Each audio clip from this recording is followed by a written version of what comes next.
Murió el 20 de noviembre de 2022. Bueno, no quieren que putee, pero el Papa me autorizó, dijo que todas las malas palabras que digo están bien. Entonces yo le hago caso al Papa, sigo puteando. Ahora cuando pasan por la televisión ponen un pitito. La gente ya sabe, cuando hacen pipí es que yo digo hijo de puta. ¿Qué va a hacer? Así que compañeros, ¿vieron qué lindo? Nos estamos riendo. Nos estamos riendo. Eso es lo que hay que hacer. Reírse, compañeros.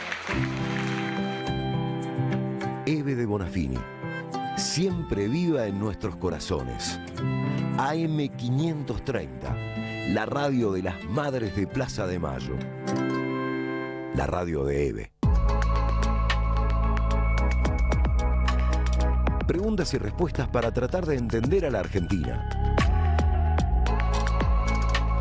Eva Moreira, Amado Vudú y Artemio López tratando de entender un poco. El conversatorio. En cuanto cuento.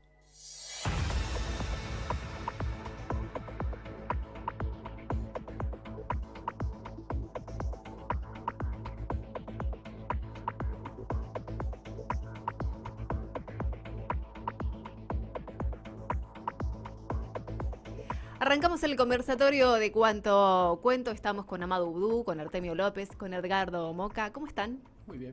Todo bien. Y bueno. Estamos. Perfecto. Es una forma de decir. ¿Qué vamos a decir? ¿Qué vamos a decir? Bueno, me imagino que habrán visto lo que fue el acto de asunción de Javier Milei en el día de ayer. Sí. Hay algunas cuestiones a analizar del discurso. Un discurso que fue principalmente económico, ¿no? De alguna manera Bueno, trató... Yo de económico mucho no vi, pero bueno. Bueno, intentó dar datos duros. Sí. Duros datos. Sí, que discutibles. Sí, muy discutible. Vos sabés Muy que discutibles. todo me parece que es discutible lo que digo. Sí. Yo empezaría, si me permitís. Primero que tanta gente no fue como preveían. Eso Todo claro, el- en cuanto todo- al entorno. Todos los analistas oficialistas, que ya ahora son un montón, preveían millones. Bueno, esa plaza no tuvo ni, creo que un 20% de la, al inicio de la gestión, un 20% de la que tuvo Cristina al retirarse. O sea, hay que decir la verdad. Y a partir de ahí el análisis de Amado sobre el discurso de Milei. No, yo una cosa, porque además tenemos un invitado de lujo hoy, ¿no? Así es. Esto, la cosa, cuanto peor mejor, es al revés esto, cuanto peor estamos mejor el programa. No, yo quería decir esto, yo empezaría por el contexto histórico que le pone Milei a toda su epopeya personal o colectiva. A mí me llama la atención que en el momento que él dice que Argentina se convierte en potencia, y dice más, en la primera potencia del mundo, para mí es cuando se consolida como colonia.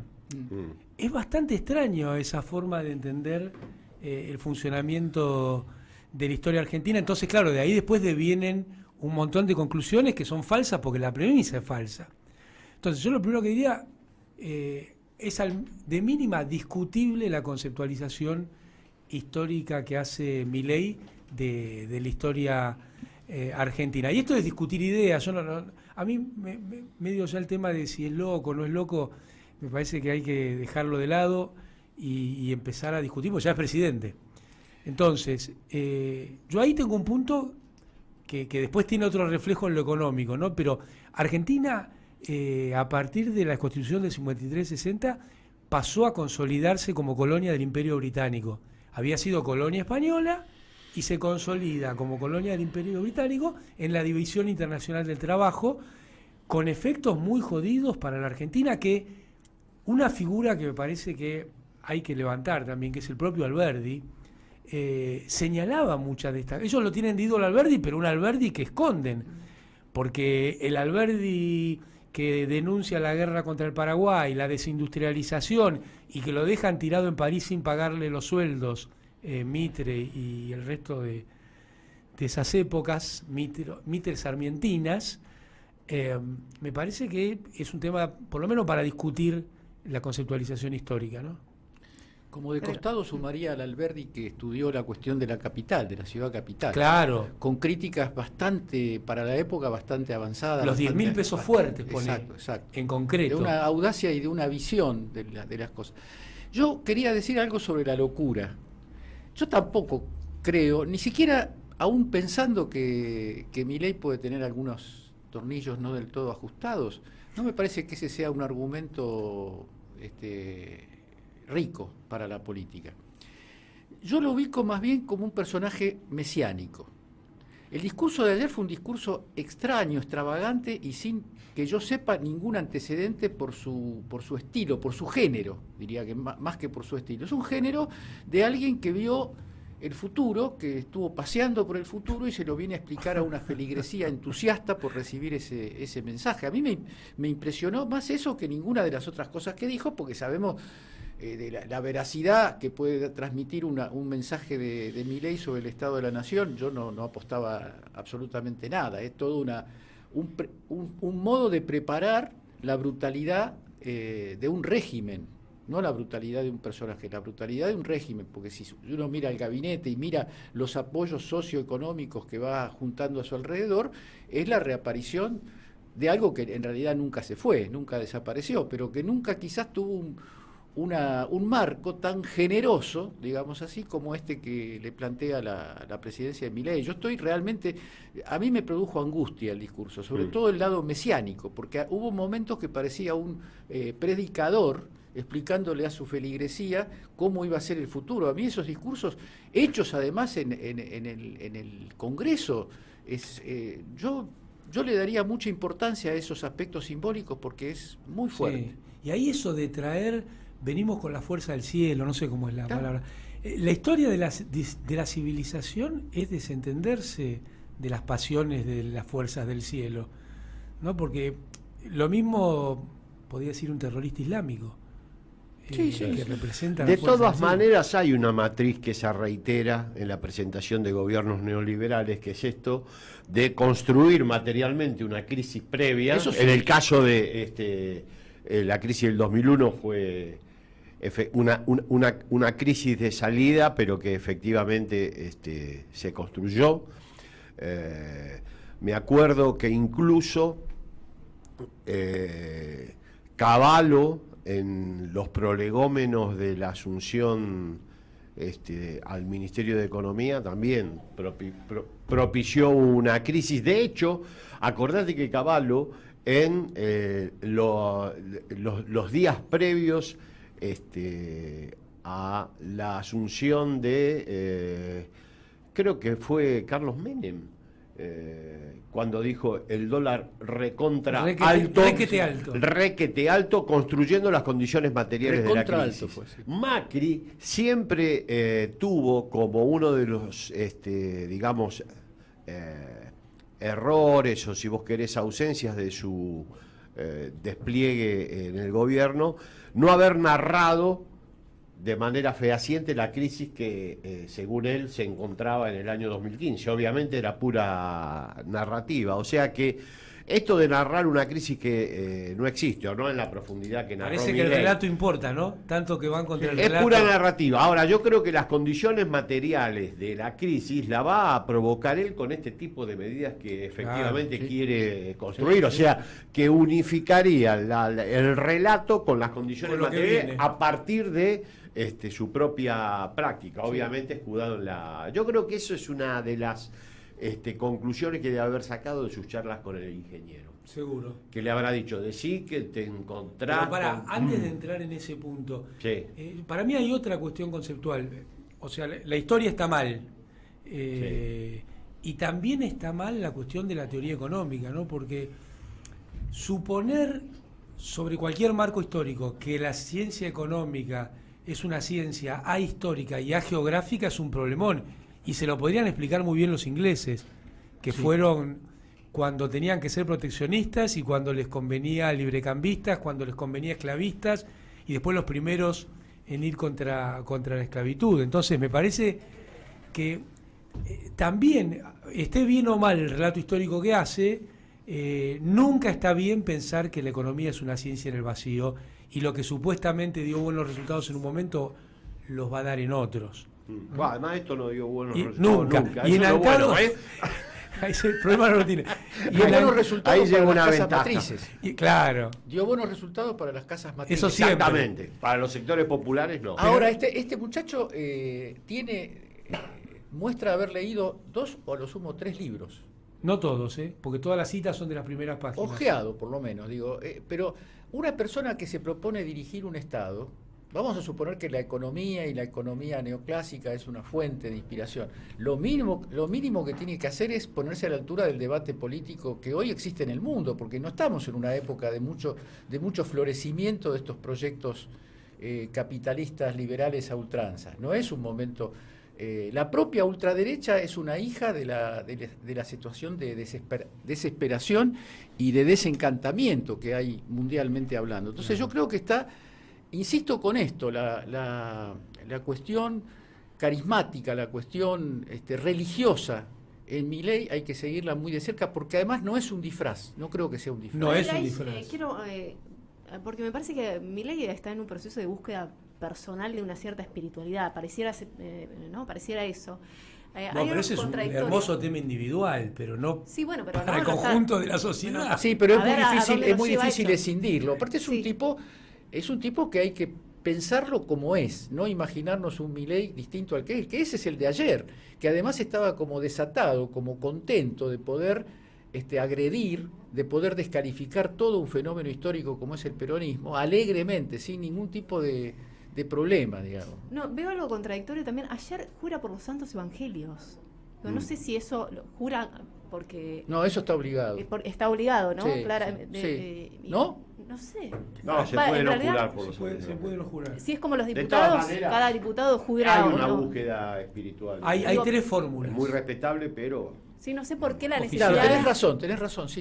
O sea, no sé por qué la necesidad de jurar por los santos evangelios, si en realidad está muy cercano al judaísmo. Y será un posicionamiento de tipo, le habrán dicho, mirá que acá la mayoría es católica, jurar por los evangelios, después ya. Que debe ser un efecto de consultoría, debe tener ya. Pero Los ahora- que le digan, andá para allá, te conviene por acá, eso me parece que es un posicionamiento Yo no- oportunista. Concuerdo con Artemio, pero no lo tomaría en su conjunto la verborragia de Milei como una concesión a la publicidad. No, digo ese hecho Es un puntual. tipo sí, le habrán mesiánico. dicho, Él mirá, acá son todos cree, católicos. él cree decís que eso. está mandado a cumplir una misión histórica. Y eso lo hace muchísimo más peligroso, porque un político, y sobre todo en una crisis como la que estamos nosotros, la cuestión del lenguaje, la cuestión de la conversación, la cuestión de la escucha, es una cuestión básica, si no es arrasar la tierra, digamos. Sí. Veremos. Y después, vinculado a esto, la cuestión geopolítica. Vos decías, no está a la altura de estudiar los temas de lo que está. Porque uno podría decir el menemismo, con todos los desastres que trajo, bueno, alguna explicación histórica tiene de convivir con la caída del muro de Berlín. Claro, eso Uno es. piensa, podría haber hecho otras cosas, bueno, pero existía un contexto. Hoy vos fíjate, la presencia internacional en la asunción de Milei, no había un G20, No, no. un representante No, G20, G7 tampoco. Y no solo no había, los tres que podía estar cerca los agredió, porque a Brasil lo agrede poniendo A una Bolsonaro. figura por encima de la figura institucional. Olvídate quién te gusta más o menos, ¿no?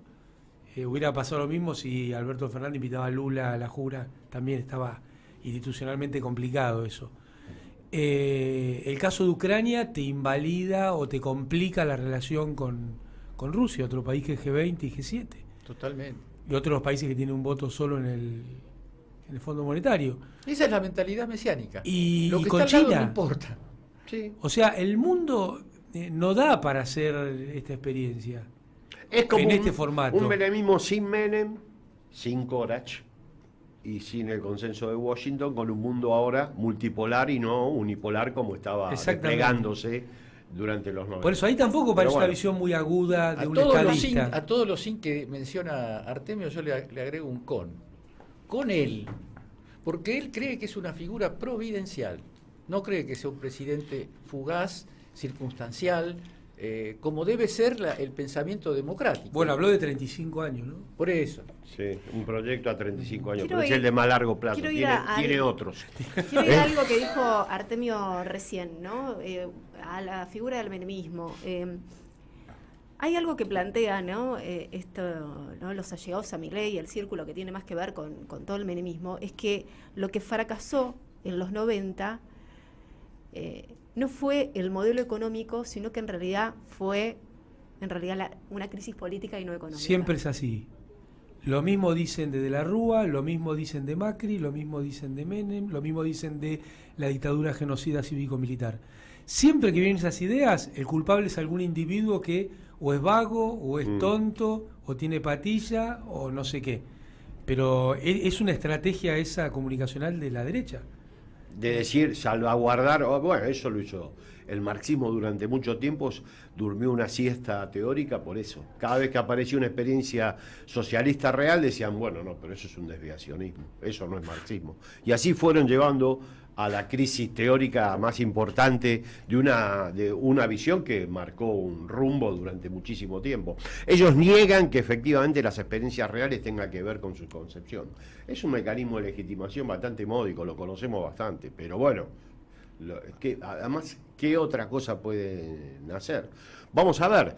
Yo creo que además el soporte institucional, no sé vos, Edgardo, qué pensás de Javier Milei, es módico. Por ahora es cercano a cero, digamos. Por eso, o sea, no descarto que... No, ojo, hay un poder institucional que no está en la Cámara de Diputados, Sí. que no está en la política, que son los grandes empresarios. Sí. Él, Claro. él ahí tiene su fuerte, su reaseguro. Hay gente, porque además nuestro empresariado concentrado, es particularmente ignorante en el momento de hablar de política. Para ellos la política es la tasa de gasto ganancia, presupuestario. la tasa de ganancia propia, para lo cual hay que dejar al Estado al costado del camino. Claro.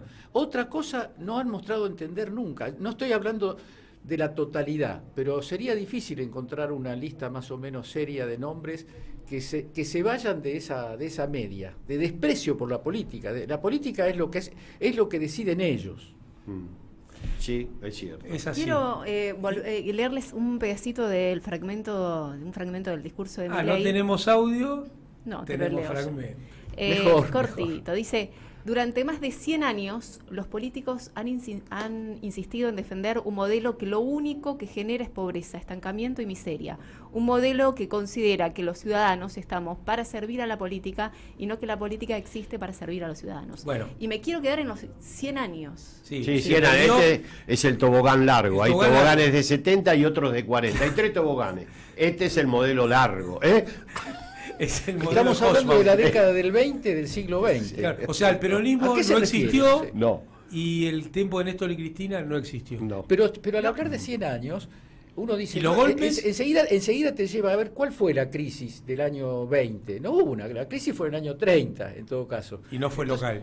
No, yo creo que el tipo además tira frases y tira números con una convicción tan arraigada de que es infalible, de que lo están iluminando poderes que nosotros no llegaríamos a convocar, que el tipo se siente impune. Ahora, ¿no vuelve a la ley Sáenz Peña de alguna manera?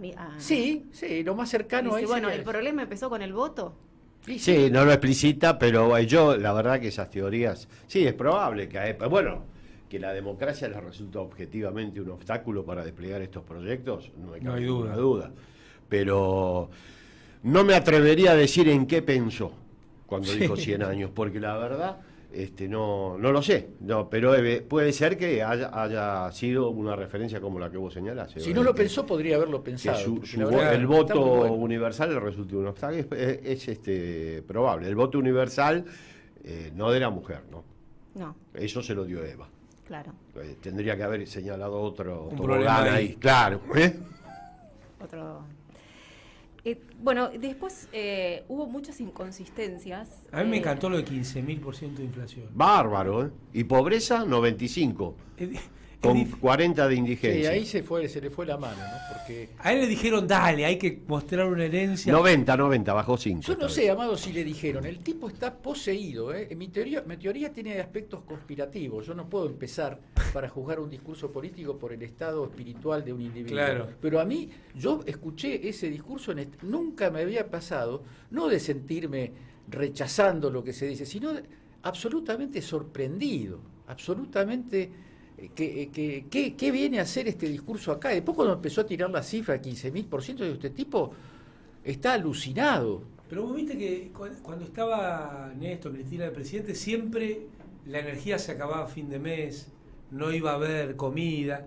Bueno, esta es la versión dura de esos presagios, viste, que no vendrán. Ahora, como decía Artemio al principio, guarda que no se esté generando su propia parte de su propia crisis, ¿no? Yo creo que él, sin saberlo o sabiéndolo, no me interesa mucho, porque la voluntad de los individuos en esta circunstancia importa poco, está construyendo las condiciones materiales de que efectivamente la crisis se precipite, y eso tiene efectos sobre el conjunto de la población, abre espacios de legitimidad impensables en otro contexto. Porque además Algo de eso debe haber. Arrancan hoy y en realidad hacen un megacepo.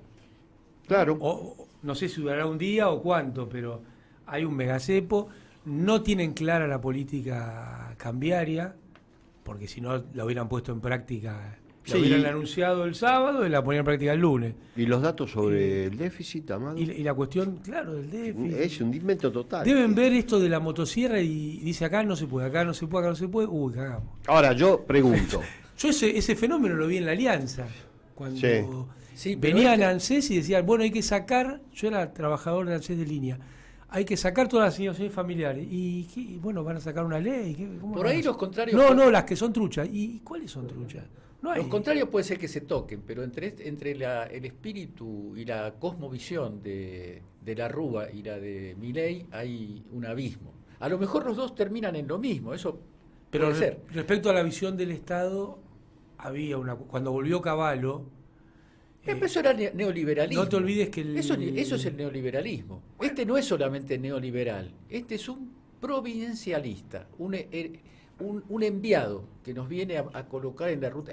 Hablo del discurso, no hablo de toda la campaña, hablo del discurso de ayer. El discurso de ayer fue Está extremadamente... bien, pero el enviado algo va a tener que hacer. Sí. O nada. Bueno, financiamiento para salir de la trampa de las LELICs no han conseguido. No consiguieron. Yo creo que van a reventar recursos. Bueno, creo que los norteamericanos mandaron como representantes ya a dirigentes, una parte de la subsecretaría que está más vinculada a la cuestión de las reservas del litio, para que analicen las posibilidades de que eso efectivamente... ¿Qué se van a llevar? Que se van a llevar que una delegación política, que no vino nadie, o sea, no, vinieron a hacer negocios, y ya desde el momento de la asunción, creo que van a agarpar con eso, porque no veo que Caputo muy tenga pobre gran en éxito. presencia internacional. Sí, Asunción. Muy pobre. Sí, lo analizábamos con Federico Montero, solamente 8 mandatarios, y la verdad que no de peso. Todos los países son importantes, pero algunos son más importantes. Lo de Brasil es un escándalo. Es un que escándalo. tiene trascendencia estratégica y de largo plazo. Claro. Eso no se paga en un día. Y no importa, para la diplomacia de Itamaraty se dice, no importa si lo hizo Milei o quién lo hizo. Es Eso Argentina. Lo hizo Argentina. Quiero hacerles escuchar a Manuel Adorni, que es el Un vocero periodista presidencial, que es economista, que ahora es vocero. porque habló sobre el empleo militante. El empleado público hay que ponerlo en valor. A ver, esto tiene que quedar claro y es decisión del presidente Milei poner en valor al empleado público. La gran mayoría de la gente que trabaja en el Estado es válida, es necesaria, muchas veces ha sido dejada de lado, y lo que no estamos de acuerdo y lo que vamos a combatir es lo que se denomina el empleo militante, el empleo que está por una cuestión política y que no aporta nada. Y voy más allá, no solo que no aporta, sino que quita, porque le quitó productividad, salario y funciones al empleado que quiere trabajar, que daría su vida por el Estado y que defiende a la Argentina como debe, y que son en definitiva los que quieren que esta Argentina sea distinta. Así que no veo ningún tipo de conflicto, ni veo que ningún empleado público deba estar preocupado por su puesto de trabajo. ninguno de los que trabajan, que son válidos, que aportan valor y que lo dan todo cada día, como cada uno de ustedes y como en mi caso yo también lo hago, no tienen por qué tener ningún tipo de preocupación. Ahí te mató, Moca. Los militantes, En mi caso yo. los militantes son los que no están de acuerdo con ellos. Claro. Porque después el Son militantes. Estado tiene capas de personeros de partidos políticos que se remontan a décadas. Sí. Claro. A décadas. Son como... Y mira el Poder Judicial. Claro. Se remonta a la dictadura. Claro, Sí, además que no me vengan a hablar de la eficacia del Poder Pero Judicial. no tener una burocracia estatal, también vinculada a la cuestión política, había que discutir seriamente si eso Total. es tan eficaz. Yo creo Yo que estoy no. de acuerdo que es discutible. Es como una modalidad de aparición del discurso de independencia del Banco El Central. status quo. Claro, o sea, ¿no? claro. Que todo el mundo sea independiente de todo. Entonces Masivo. vos tocás el pito, como decía Ikonikov cuando se estaba Pero eso por ir, termina- eso y termina- me di cuenta porque ya nadie me traía un café. Eso termina en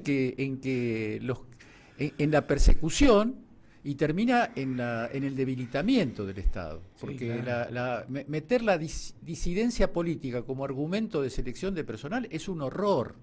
Es un horror. Pero es no un se objetivo hacen de esta cargo gente, de la ¿eh? brutalidad de Claro. las cosas que dice. Es Y un y objetivo. fue del macrismo, ¿no? Porque es a dos tiros. Es un horror sobre la psiquis de la persona perseguida, pero también debilita al Estado en su funcionamiento. Entonces le pegan a dos cosas al mismo tiempo. Totalmente. Sí, de alguna manera, ¿no? Es perseguir a la gente que tiene Idea. ideología, Y que la explicita. claramente. Pero bueno, se vienen tiempos difíciles para los empleados públicos. Veremos si finalmente se conoce alguna medida esta semana. Tiene una característica... Para el Omar, conjunto de los trabajadores y Sí. para el conjunto de la ciudadanía, Sí, incluidos sí. los empleados públicos. Estas ideas han demostrado que no se detienen en el empleado público. Provocan efectos sobre el conjunto de la población. Particularmente sobre los sectores que seguramente han acompañado con más intensidad en el voto. Seguramente. Así es. Pero bueno, eso, ¿viste cómo es esto? En política te equivocás doblemente de esta manera, errando en lo que decís y anticipando demasiado lo que Sí. efectivamente Sí, va a sí, sí. suceder. Por lo Además- tanto, evitemos eso porque ya sabemos que no conduce a ningún lugar. Además, la índole del liderazgo hace que todas las decisiones estén permeadas por una visión omnipotente. Esto lo vamos a arreglar volvemos al 20 y Yo lo arreglo. empezamos de nuevo. Yo arreglo todo. Claro. Bueno, eso no se puede tomar en serio. Puede ser divertido para una etapa de su implantación. Yo creo que en estas circunstancias es muy riesgoso, sobre Así todo es. cuando se empiecen a verificar las consecuencias del ajuste en el Estado. En el Estado y en toda la economía, en toda la Sí, sociedad. porque pensar en la obra pública, por ejemplo. La obra pública no es una cosa que sucede dentro de la Casa Rosada. Sucede en la Argentina. O el sistema jubilatorio, para ir a algo más concreto todavía. Las personas no viven en el Estado que reciben una jubilación. Viven en Jujuy, en Formosa, en la provincia de Buenos Aires, en Chubut. Son conceptos... Y ha demostrado que era un motor importante del funcionamiento de las economías regionales. Totalmente. Una forma de transferir, mejorar la distribución del ingreso y mejorar la distribución del ingreso geográfica, no solo personal. Ahora, Amado, vos que estuviste en el Estado, en un lugar central, ¿es viable en la Argentina esa política de desautorizar a los gobernadores y pisar la inversión en obra pública por efecto de un delirio político, de una deliberación absurda? Digamos? Yo estoy convencido que no, y me remito a lo que fue la ley de déficit cero de la Alianza, que le sacaba el 13% Sí, sí, nada más sí. a la obra pública. Sí. Y a las transferencias a las provincias. Por eso acá hay una conceptualización de una Argentina que no tiene, o que la historia está cambiada, pero que además su geografía está cambiada. Es como que no conocen el país, no conocen el resto del país, no saben lo que pasa en distintos lugares, ¿no? Me parece que ahí va a haber al menos un punto de discusión de muchas ideas que acá hay que tener cuidado con otra cosa, no permitir que se estigmatice que la discusión de ideas sea el palo en la rueda. Nosotros tenemos que seguir diciendo Totalmente. lo que pensamos, lo que razonamos, lo que conocemos, y no permitir que te digan que eso es un palo en la rueda, porque además es falso. Vos fíjate, cuando el Congreso tiene mayoría peronista y gobierno peronista, te dicen, es una escribanía. Y ahora que tenés minoría del partido gobernante y mayor, vas a decir, no, entonces son palos en la rueda. Ellos deciden cuándo hay que discutir y cuándo no hay que discutir, ¿no? Entonces tuviste el grupo A, que te dejó sin presupuesto en el año 2010, y eso era un acto democrático. Y quiero ver qué dicen si pasara algo así ahora sobre el gobierno de Milei. Quiero hacerles escuchar otro audio. Y esta vez es el de García Cuerva, el arzobispo de la ciudad de Buenos Aires. Compartimos la creencia en un Dios liberador, un Dios que nos quiere liberar de la opresión, de la codicia y de la avaricia. Nos quiere liberar de la injusticia y la inequidad y de toda forma de violencia. Un Dios que nos hace libres, sí, pero para ser más dignos y solidarios. Un Dios que libres nos impulsa a comprometernos especialmente con los que más sufren. Como nos decía el Papa Francisco allá por octubre del 2021, la verdadera libertad, cito textual, se expresa plenamente en la caridad. No hay libertad sin amor. Una de las concepciones más modernas difundidas sobre la libertad es esta: mi libertad termina donde empieza la tuya. Pero aquí falta la relación, falta el vínculo, nos dice el Papa. Eso es una visión individualista. Sin embargo, quien ha recibido el don de la liberación obrada por Dios no puede pensar que la libertad consiste en el estar lejos de los otros, sintiéndolos como una molestia. No puede ver al ser humano encerrado en sí mismo, sino siempre incluido en una comunidad. La dimensión social es fundamental y nos permite mirar al bien común y no solo al interés privado. Bueno, ahí lo escuchábamos a García Cuerva ayer en el Te Deum, ¿no? Me parece notable. Un posicionamiento interesante de la Iglesia, es la voz del Papa Francisco. Es, ¿no? es una política que es una mirada de la política que la vamos a necesitar mucho, eso, porque eso toca, para mí responde a la versión Milei de la política, es decir, Milei nos arrastró a una cosa media loca, digamos, ¿no? Ahora, se puede pensar espiritualmente, se puede hablar de la hermandad, se puede hablar de la caridad desde otro punto de vista. Y la presencia del Papa en el discurso ya la pone en un lugar muy... Bueno, todos sabemos cuál es la relación o cuál es la actitud de Milei frente al Papa. Es un enemigo principal de Milei, porque el Papa le habla al corazón de la gente más humilde de la tierra, con una flexibilidad, con una profundidad que yo no vi nunca en la Iglesia Católica. La Iglesia Católica tuvo muchos casos de estos, pero me parece que el Papa argentino es un salto en calidad. ¿Artemio? No, sí, es un discurso claramente opositor. Bueno, de hecho no hay ninguna novedad. El enemigo estratégico del catolicismo en particular y el catolicismo vinculado a la ideología de Francisco, e incluso de los curas de Opción por los Pobres, es el neoliberalismo. Y en ese sentido, Milei tiene todos esos valores potenciados, como dice Edgardo, por una mirada, yo te diría, mesiánica. Pero de todas maneras está muy bien. Yo creo que García Cuerva es un representante a la altura de lo que significa el Papa a nivel y lo que va a significar para sostener durante esta gestión un espacio de contestación. Yo creo, como dice Amado, de que no hay que claudicar en eso. Ahora han inventado una nueva teoría de que hay que tener cuidado porque en el voto a Milei hay un componente de esperanza muy fuerte. Bueno, esperanza siempre hubo. Desde que yo me acuerdo, esperanza en el voto a Alfonsín hubo, mirá cómo terminó. Esperanza en el voto a Menem hubo, yo me acuerdo, es más, yo lo voté en la primera con esperanza, mirá cómo terminó. Esperanza en De la Rúa hubo para que terminara con el menemio, mirá cómo terminó. Esperanza en Macri, esperanza en Alberto Fernández hubo, mirá cómo terminamos. Quizá el voto menos esperanzado haya sido el 2003. El de Néstor, porque nadie lo conocía, o sea, había condiciones materiales para hacer que ese voto tuviera más un contenido antimenemista que en favor, y cambió la historia de la Argentina. Por lo tanto, la esperanza del votante y los resultados de la gestión no están vinculados. Porque es parte de la visión consultoril, ¿no? Exactamente. Eso, ¿no? bueno, Porque hay que hemos ver, descubierto hay que aquí ver. todo el mundo Sí, habla con hacen la esperanza. encuesta a ver cuánta gente está de acuerdo, en desacuerdo o más o menos de acuerdo. Ahora, las frases en la política, si las medís así, vacías todo el contenido. Esta intervención de García Cuerva es un modelo de que se puede hablar con pasión, con fuerza y con mucha inteligencia. No hay una contradicción entre una cosa y la otra. Lo que hay es una contradicción entre un pensamiento de construcción de una humanidad viable, porque en el fondo el capital, en su lógica actual, es la amenaza principal al género humano, desde el envenenamiento del aire de la tierra hasta la explotación vil de países enteros. Nadie puede defender seriamente una doctrina de paz y de amor entre los seres humanos del lado del neoliberalismo.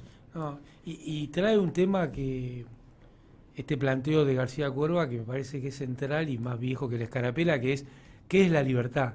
Claro. Y viste que todos estos grupos de derecha, filósofos, tienen muchas dificultades para definir qué es la libertad, hablan de la libertad como una definición negativa, y por eso Milei trae la definición de Venegas Lynch, donde habla del proyecto de vida del otro. Bueno, Un horror. pero es una definición que se pierde de vista que ahí hay un conflicto en la propia definición, porque los proyectos de vida son conflictos. Y lo otro que se pierde de vista es que cualquier concepto alrededor del ser humano, cuando no habla de lo colectivo, deja de ser humano. La libertad expresada en una persona es nada, porque es una libertad por fuera de la característica esencial del ser humano, que es vivir en sociedad. Bueno, no Entonces, te olvides que uno de los apotegmas iniciales de Margaret Thatcher fue la sociedad ese. no existe. La sociedad no existe. Yo no puedo tocar a la sociedad. Exactamente. Ahí iba, ¿no? Dice, bueno, yo veo personas, pero no veo la sociedad. Bueno, yo solo veo la sociedad, yo no veo personas, veo relaciones sociales circulando. Y por eso es interesante, me parece, en esta disputa de conceptos de la libertad, traer uno que es de Roosevelt, que él decía, bueno, una de las libertades fundamentales es que cada uno no tenga miedo de no poder comer al día siguiente. Claro. Esa es la libertad principal en una sociedad. Y son temas que va a haber que discutir y rediscutir, porque van a aparecer una y otra vez en cada conflicto. Hasta cuando caguen a palos a alguien por protestar, va a aparecer el tema de la libertad arriba de la mesa. Y creo que no hay que abandonar una conceptualización, porque si no, me parece que pierde razón de ser la política. Edgardo, vos mencionabas esto, ¿no? De Milei sintiéndose una especie de líder mesiánico.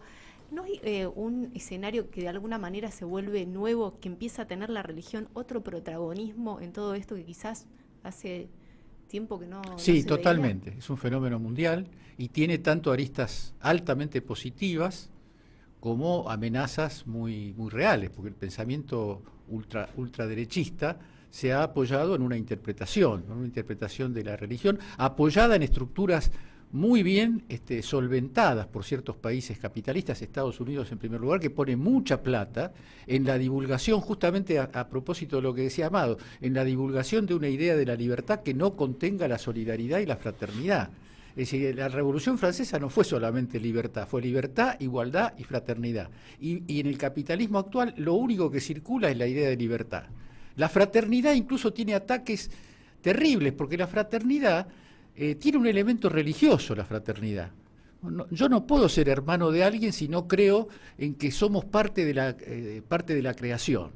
Después la creación será de una manera o de otra, eso está en el libre pensamiento de cada uno, pero la fraternidad demanda que uno considere al otro hermano, y para considerarlo hermano se tiene que sentir parte de una familia, que los seres humanos somos de alguna manera una familia. El tema ambiental, por ejemplo, es un tema en el que se juega mucho de eso, porque el envenenamiento de los ríos, del aire y todo eso es una forma de deshermandad, de desfraternidad, porque yo hago negocios y después el que se muere por los negocios que yo hago, la vida es así, yo no tengo una obligación. Si no tenés obligaciones no sos hermano de nadie. Ahora, ¿no es contradictorio también con el judaísmo? Digo, porque el judaísmo Sí, también... con cualquier religión civilizada esto esto es una neorreligión, que en realidad más que una neorreligión es un modo de la ideología del capitalismo, no tiene demasiada sustancia en textos históricos las cosas que anda diciendo Milei o las cosas que andan diciendo la derecha europea. Es una onda que tiene que ver con la crisis mundial, que tiene que ver con la pandemia. Nosotros dimos demasiado rápido vuelta la página de la pandemia y perdimos, creo yo, de vista que la pandemia no es el tiempito que duró, sino es el parteaguas de una sensación individual, de una angustia individual que nos va a acompañar mucho tiempo, y hay que comprender eso, porque eso nos han privado de enterrar a nuestros abuelos. Eso no es un detalle menor. Nos han privado, no quiero decir el gobierno, nos ha privado la pandemia de prácticas que son constitutivas del afecto entre los seres humanos. Me parece que eso es muy grave. Yo he sido criticado por mi afección tardía, digamos así, al pensamiento religioso, pero yo creo que hay que tomarlo muy en cuenta, porque ahí hay sabidurías muy intensas, y además no hay que permitir que lo religioso sea una herramienta de la derecha, digamos. ¿No nos encontramos con un Milei abrazando ahora al judaísmo después que pasaron las elecciones? Digo, el votante no sé cuánto sabía sobre esto acerca de Milei. Yo no sé cómo es la relación con el judaísmo de Milei, porque Milei se considera a sí mismo un profeta. No se lo puede enmarcar en tal o cual orden de carácter. Si le conviene políticamente acercarse al judaísmo, lo va a hacer. Pero la mirada de Milei no se adscribe a una religión, se adscribe a su propia autopercepción de ser un ser diferente, de ser un ser poderoso. Yo creo que hasta el modo de hablar de Milei, hasta el modo de hablar, esa cerrazón, esa sensación de que cualquiera que se le acerca es un peligro, es un tipo. Yo no estoy hablando de cuestiones psiquiátricas, me abstengo porque eso no estudié para eso. Sí. Pero el tipo está cultivando un modo de presentarse a la sociedad que está siempre en el borde del precipicio, digamos, ¿no? Sí, de todas maneras la utilización de un credo religioso, cualquiera sea, ya no hablo de este para legitimar una práctica política estatal siempre es riesgoso. Sí. O sea, para el propio credo puede despertar tensiones sociales que vos no sabés a dónde terminan. Lo han dicho incluso rabinos diciendo esto de utilizar demasiado la creencia por parte de Milei, no porque estuvieran en contra de Milei, sino no nos parece correcto, porque lo mismo que usar permanentemente la identidad católica o la identidad musulmana, eso puede generar problemas que uno no puede en perspectiva la frase, ver cómo se la frase a César lo que es del César y a Dios lo que es de Dios, hay que tenerla bien en cuenta. No sea cosa que esta experiencia termine de una manera muy traumática y en el debe que la experiencia quede.